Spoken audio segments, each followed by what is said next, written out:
¿Cuáles son las competencias?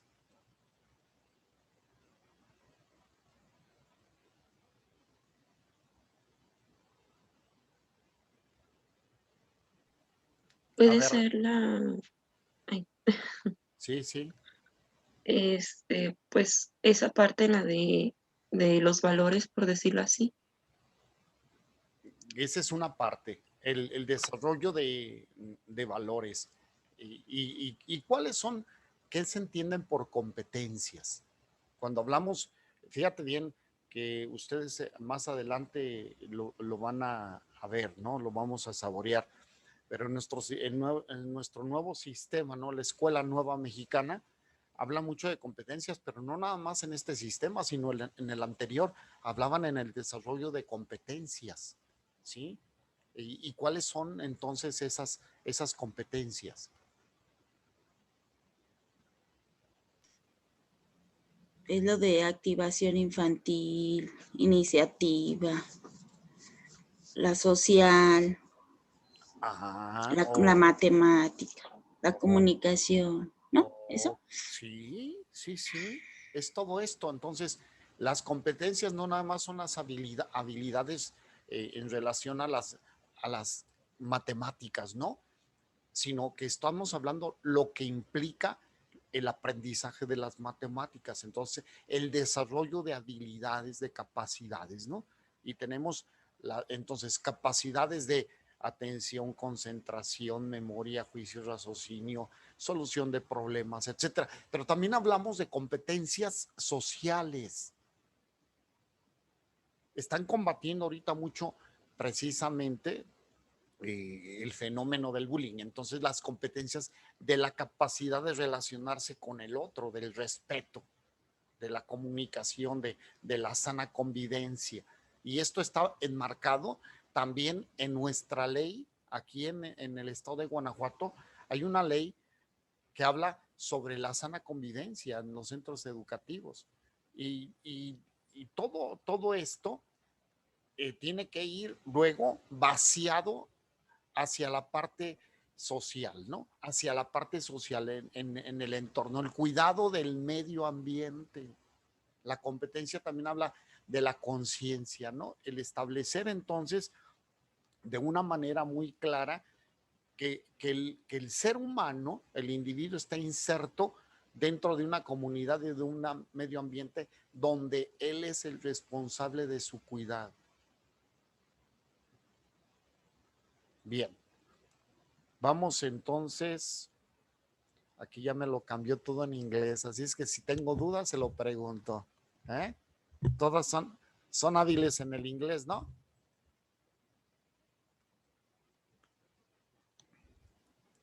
Sí, claro. Ok, eso me da mayor, mayor gusto después de los sufrimientos de aquí. Bien, entonces vamos a repasar de una manera rapidita sobre los 4 pilares de la educación, ¿no? De Delors. Describir las perspectivas de la psicología educativa en la actualidad e identificar y explicar los paradigmas que se tienen en la educación, su importancia teórica y su proyección e importancia en la línea de investigación. Fíjate, esta parte, Anita, ¿por qué esta parte la resalto? Investigación. Porque es lo que te da la información necesaria para una educación, ¿no? ¿A dónde te lleva una investigación? A descubrimiento. Al descubrimiento, al desarrollo. Cuando te quedas dentro de un ejercicio, dentro de cualquier área de la ciencia, matemáticas, física, química, psicología, ciencias de la educación, pedagogía, cuando te quedas fuera de la línea de investigación, ¿qué es lo que pasará entonces, Liz?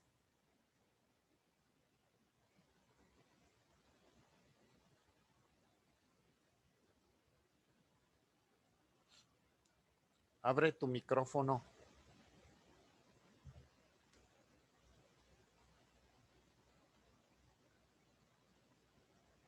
¿Qué pasa cuando cuando dentro de las ciencias se quedan fuera de la línea de investigación, que no se investiga.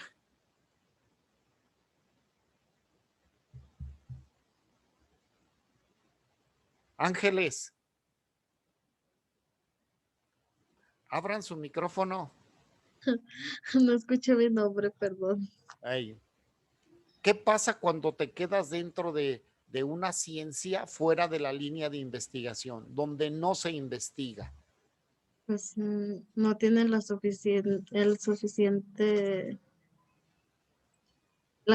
información para poder desarrollarlo.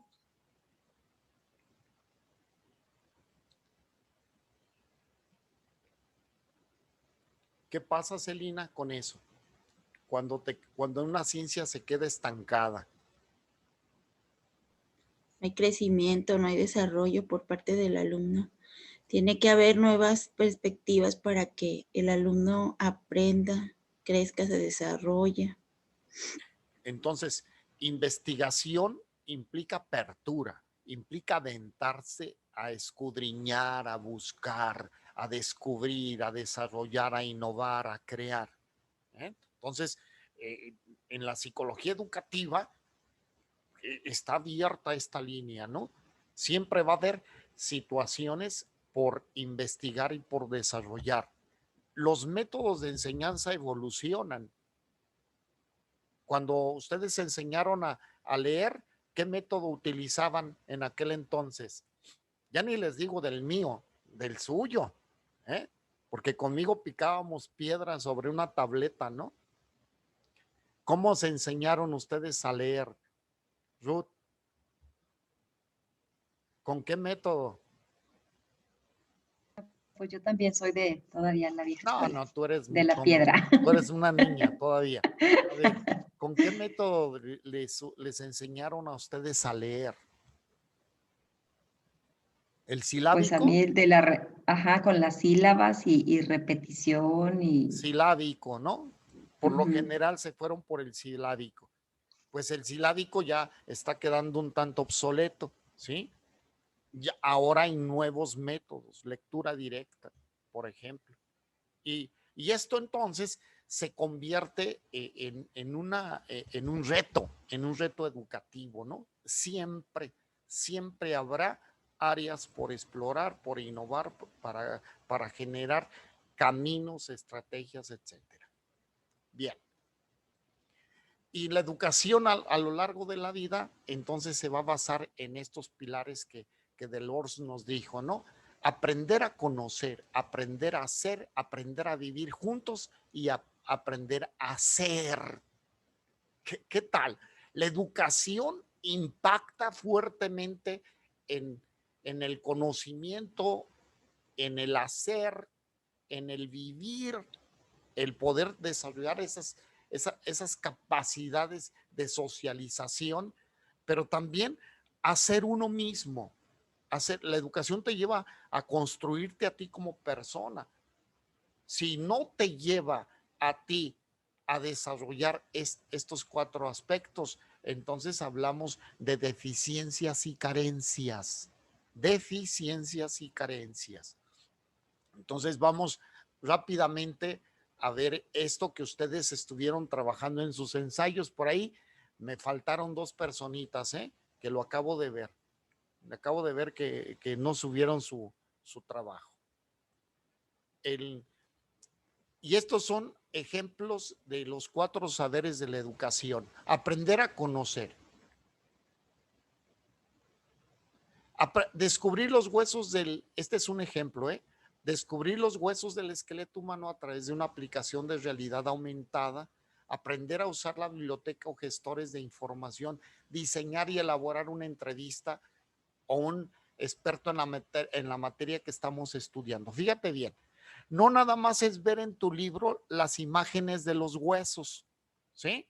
Sino que tú tienes que llevar a que la persona vea los huesos. Entonces, tener el esqueleto ahí, ¿no? Verlo, tocarlo, ubicarlo.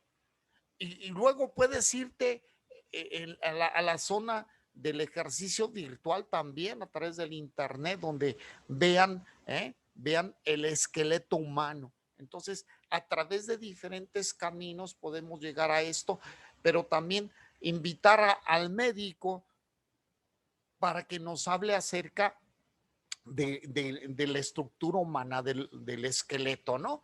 Entonces, todo esto nos lleva a nosotros a afirmar el conocimiento, porque lo experimentamos en nuestra vida, ¿no? Luego, el ejemplo de aprender a hacer, elaborar un circuito eléctrico, tocar una escala en un instrumento musical, escribir un comentario de texto. Esto, hacer, no nada más el hecho de que vean el circuito a través de un diagrama, ¿no? De un gráfico ahí donde se le está explicando, sino que lo lleven y digan, ahora tú vas a hacer ese circuito. Recuerden que a ustedes se les dejó el circuito para que hicieran, por ejemplo, un apagador de luz. ¿Sí lo hicieron ustedes? ¿Sí les enseñaron a eso? ¿No? Que en una tablita hicieran con una pila el circuito, ¿no? De los Sí, cablecitos positivo, negativo, y que encendiera, por ejemplo, un foquito. Pues eso estamos hablando de que se les lleva a hacer, a realizar. Y cuando estamos hablando de un ensayo, ustedes están escribiendo un comentario, están desarrollando, ¿qué habilidades desarrollan en el momento de escribir un ensayo, un comentario acerca de una lectura?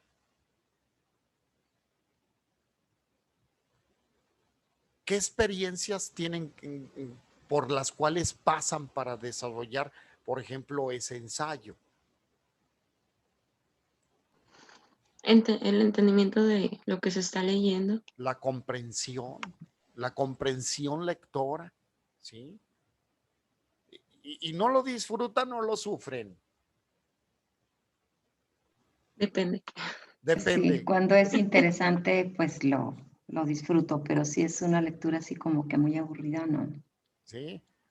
Por ejemplo, una lectura interesante, ¿cuál sería? ¿Sobre qué tema? Pues, por ejemplo, este sí se me hizo interesante, el de la educación. Y luego, porque sabes que tus intereses están puestos en la visión que tienes de tu formación profesional. Yo Sí, sí, si les dejo, por ejemplo, una lectura donde se hable sobre las estrellas, ¿no? La formación del universo. A lo mejor se les interesa un tanto, pero dicen, ¿y esto qué? Astronomía, ¿no? Va. Les hablo sobre química inorgánica. No sé qué tanto interés pueda despertar, pero si les hablo, por ejemplo, rehabilitación en niños con problemas de lenguaje, donde se les den técnicas y estrategias para rehabilitar a niños con problemas de lenguaje, la tartamudez, ¿no? Etcétera, pues se pone un poquito interesante porque es el área que ustedes pueden atender.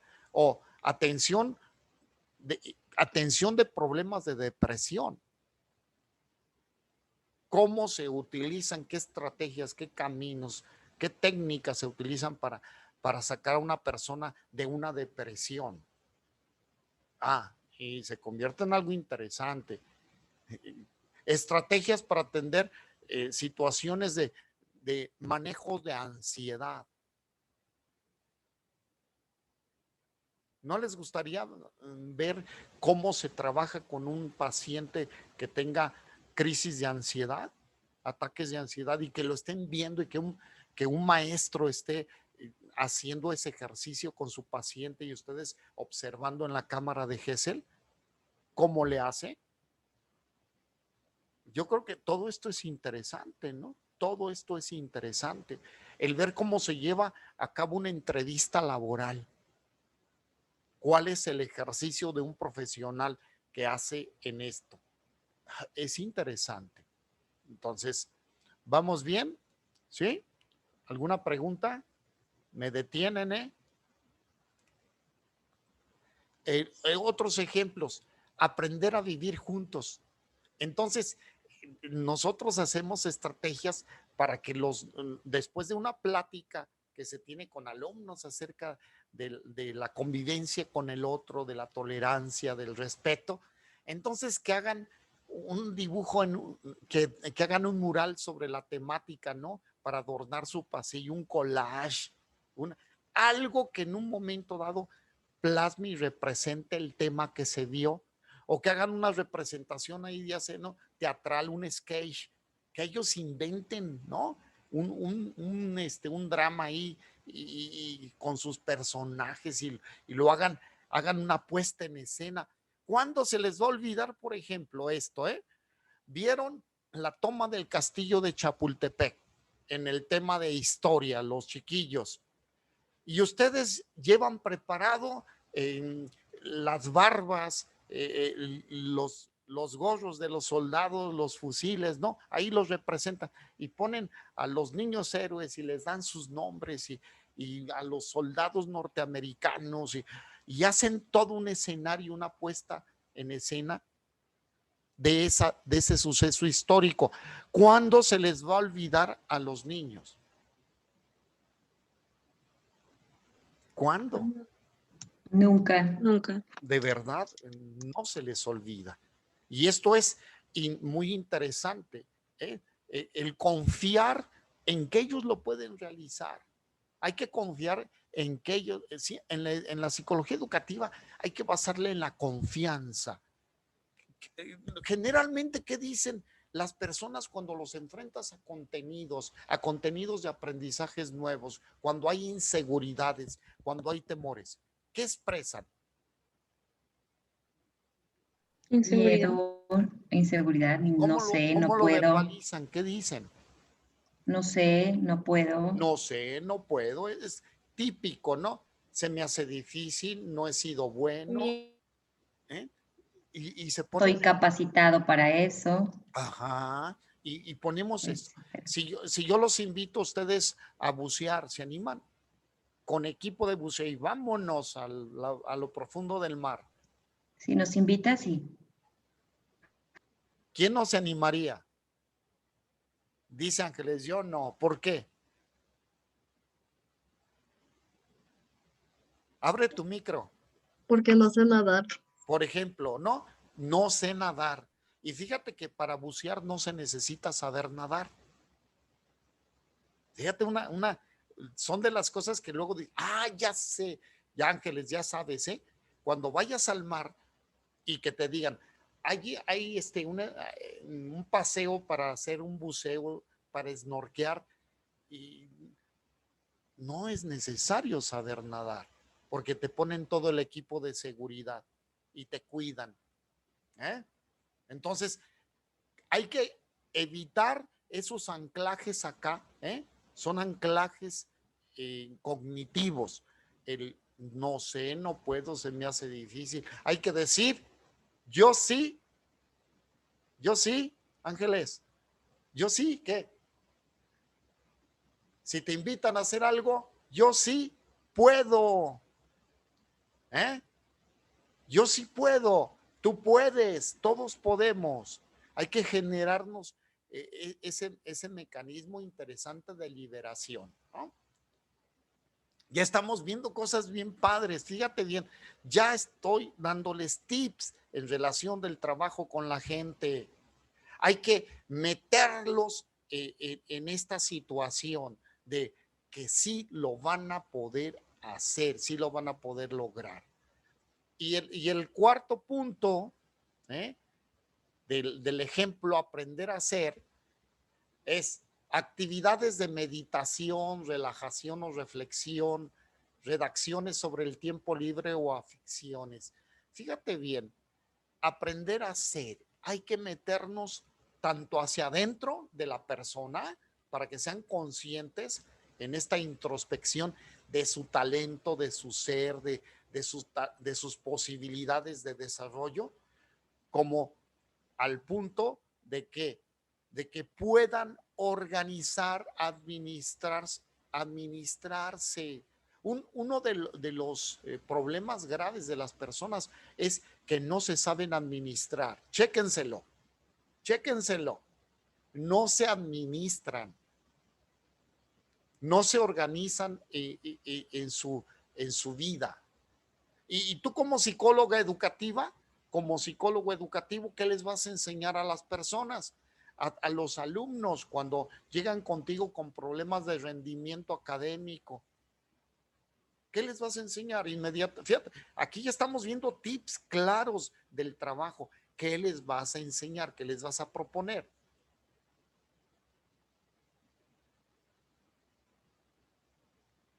Técnicas de estudio. Díganme si es cierto o falso.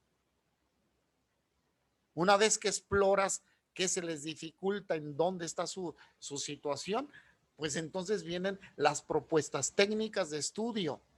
Luego, en su casa, ¿qué? Administración del tiempo, organización de horarios. ¿Cierto? ¿O no? Entonces, esta es una labor que se hace dentro de las instituciones educativas, pero también se puede transferir este ejercicio a otros escenarios. Por ejemplo, Celina, tú que estás en el área de recursos humanos, ahí en el Seguro Social, ¿hacia dónde se tiene que transferir el aprender a hacer? Una vez que tú identificas las necesidades, las necesidades del personal, ¿a dónde los llevas para que puedan luego superar esas deficiencias y carencias? ¿Qué organizarías?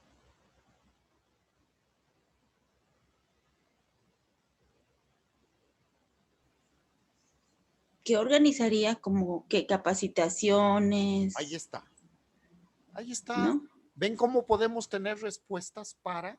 Y esta es educación, transferencia de un modelo educativo a un entorno laboral.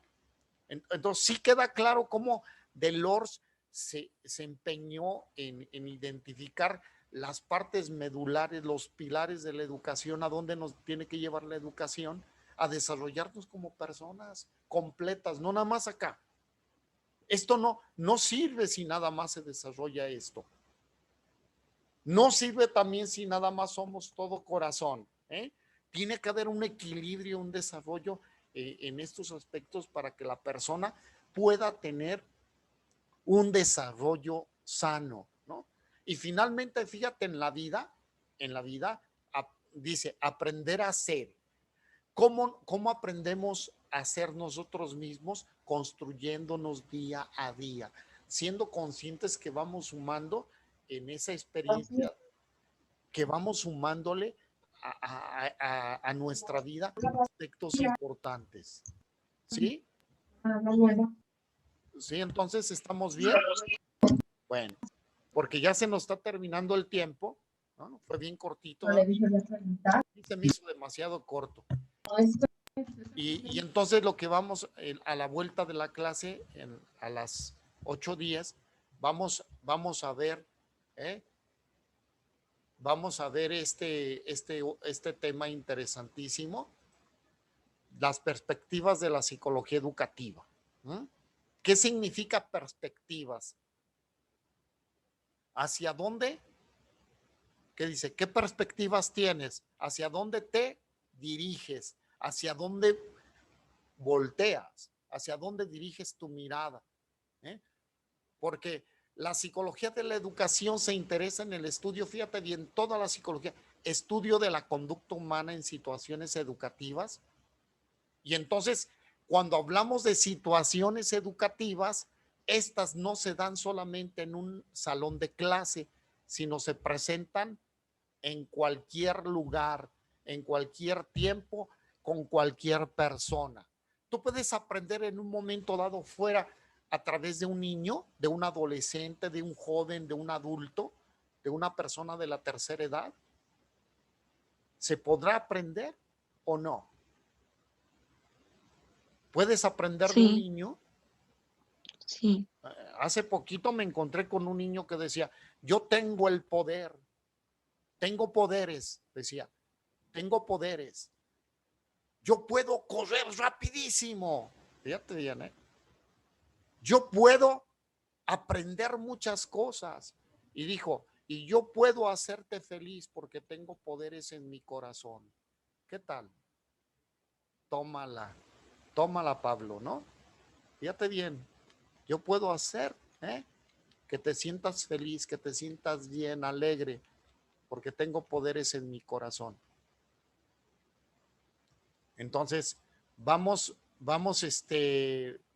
haciendo las cosas de tal manera que nosotros ubiquemos que la psicología educativa tiene implicaciones en la vida total, en la vida total. ¿Estamos? ¿Va? Entonces, Sí. regresamos, porque ya se nos está yendo el tiempo, regresamos a las 8:10. ¿Sale, vale? Está Bien. bien, profesor. Sí, profe. Bueno.